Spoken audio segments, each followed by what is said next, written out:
choses-là qui soient l'objet de vos pensées. Il est en train d'enseigner quelque chose de particulier. Il est en train de dire, vous devez comprendre que si vous arrivez à soumettre vos pensées à ces choses qu'il est en train de dire, vous allez vaincre le diable. Parce que Satan est un spécialiste pour attaquer les enfants de Dieu dans les pensées. Tu peux dire amen à cela, qu'il y a des moments où tu as la joie, tu as le zèle, mais il y a des moments où les pensées sont vraiment, mais vraiment attaquées. Quand je dis attaquées, tu penses à des choses, tu penses qu'il y a un tableau noir devant toi, tu penses que tout est ébranlé, tu penses que ta vie est fichue, tu penses que ça ne va pas, et je vais même aller plus loin, tu as même envie d'arrêter. Tu as même envie de retourner en arrière. Tu as même envie de faire des choses que tu n'imaginais pas que tu veux faire. Donc, Paul dit aux Philippiens, maintenant, Philippiens, lorsque vous devez comprendre que tout ce qui est pur, mérite l'approbation, c'est ça qui doit être l'objet de vos pensées. Et plus nous allons commencer à faire cela l'objet de vos pensées, nous allons soumettre maintenant nos pensées, alléluia, à l'obéissance à Christ. Alléluia. C'est pourquoi Paul dit, nous amenons toute pensée active à l'obéissance de Christ. Je suis en train d'enseigner quelque chose d'assez fort. Si nous arrivons à soumettre nos pensées à la pensée de Christ, nous avons déjà gagné 90% de la bataille. Parce que tout est dans la tête. Tout est dans la tête. Il faut avoir un mental fort. Il y a des moments, c'est pas que je suis un mauvais prophète, je ne suis pas prophète, ni plus que prophète. C'est pas que je prophétise négativement.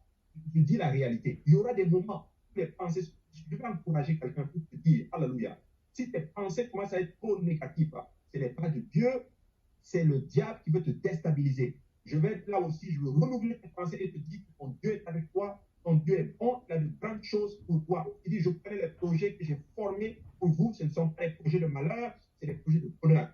Alléluia. Donc, que tout ce qui est juste, que tout ce qui est pur, que tout ce qui mérite l'approbation, que tout ce qui mérite, je vais le dire encore, vertueux, digne de louange, soit l'objet de vos pensées.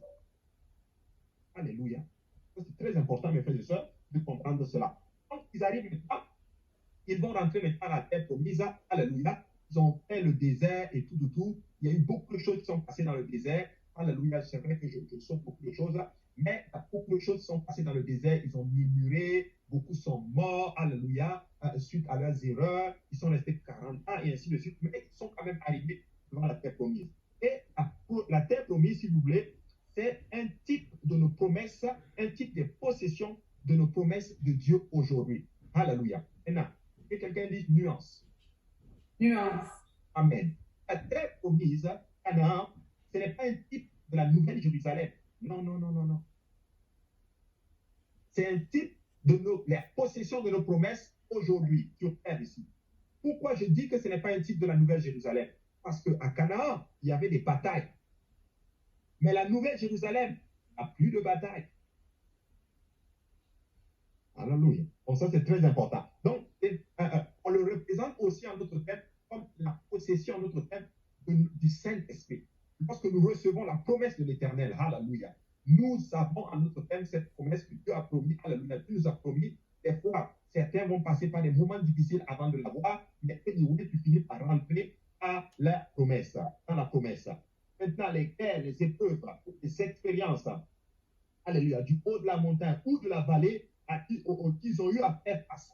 Qu'est-ce que ça les a permis de faire? Ça les a permis d'atteindre ce qu'on appelle la maturité. Pour dire ceci, que la traversée des enfants d'Israël dans le désert, les batailles qu'ils ont eu à faire, les combats qu'ils ont eu à faire, ça a pété en eux ce qu'on appelle la maturité. Alléluia, la maturité.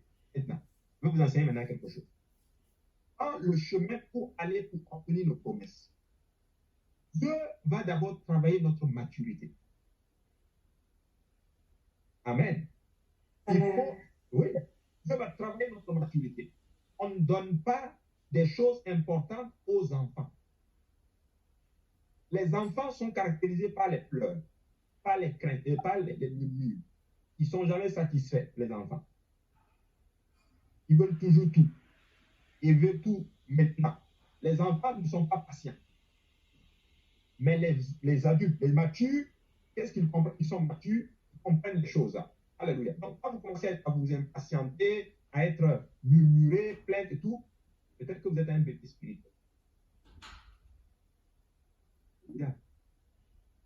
Maintenant, Dieu va commencer à travailler leur maturité pour qu'ils soient prêts, bien sûr, à prendre maintenant leur leur promesse.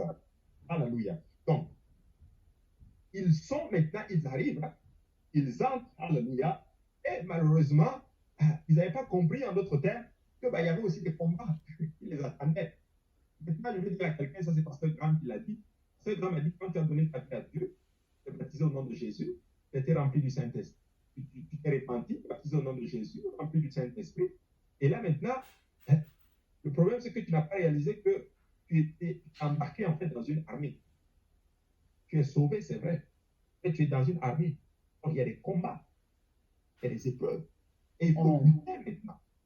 Il faut lutter. Et beaucoup de personnes, malheureusement, ne comprennent pas que la vie chrétienne est une vie qui est remplie de luttes. Mais cette lutte-là, moi je suis là pour vous dire, donner une bonne nouvelle. Nous, là, on ne combat pas hors de la victoire. Nous sommes en train de combattre dans la victoire.